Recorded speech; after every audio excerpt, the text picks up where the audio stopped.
अगर आप Kim Jong उनको दुनिया का सबसे बड़ा तानाशाह या सनकी व्यक्ति मानते हैं तो ये गलत होगा। दुनिया का सबसे बड़ा तानाशाह व सनकी असल में चीन का राष्ट्रपति शी जिनपिंग है, जिसने कोरोना संकट काल में भी दुनिया के हर देश से जैसे लड़ने की ठान रखी है। एक तरफ उसने अमेरिका से कोल्ड वॉर छेड़ रखा है तो दूसरी तरफ इंडोनेशिया, किर्गिस्तान के साथ ताइवान को भी अपनी सेना की धौंस दिखाता रहता है। ठीक इसी समय भारत की तरफ भी उसने नजरें उठाने की हिमाकत की है। मई महीने में दोनों देशों के बीच तनाव और टकराव की कई घटनाएं हो चुकी हैं। 5-6 मई की रात को लद्दाख की पेंगांग झील के किनारे दोनों ओर के सैनिक भिड़ गए, जिसमें कई सैनिक जख्मी हुए। लद्दाख के ही दौलत बेग ओल्डी में गलवान नदी के पास भी दोनों तरफ के सैनिकों के बीच तनाव है और सैनिक आमने सामने बैठे हुए हैं। वहीं उत्तरी सिक्किम के नाकुला में 9 मई को दोनों तरफ के सैनिकों के बीच मारपीट हुई, जिसमें कई सैनिकों को चोटें आईं।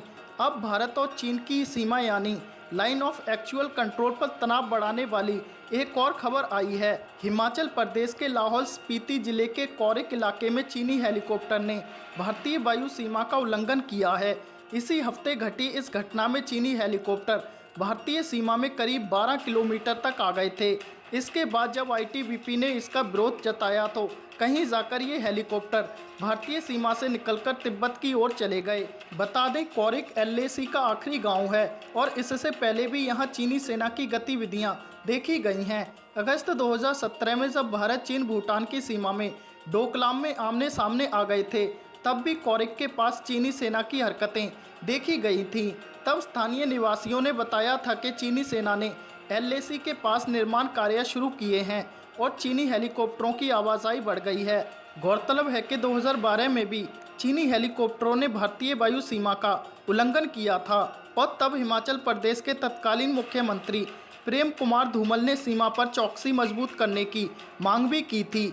ये चर्चा कई बार हुई कि इस एलएसी के इस हिस्से में भी चीन अपनी सेनाओं की ताकत बढ़ाने के लिए इंफ्रास्ट्रक्चर मजबूत कर रहा है। बता दें, लद्दाख, सिक्किम, अरुणाचल प्रदेश के बाद हिमाचल प्रदेश और उत्तराखंड के कुछ हिस्सों पर भी चीन अपना दावा करता रहा है।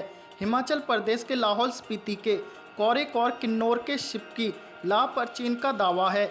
इस इलाके में एलएसी पर भारत तिब्बत सीमा पुलिस यानी आईटीबीपी की तैनाती है, लेकिन कुछ साल से भारतीय सेना ने भी यहां अपनी मौजूदगी में इजाफा किया है।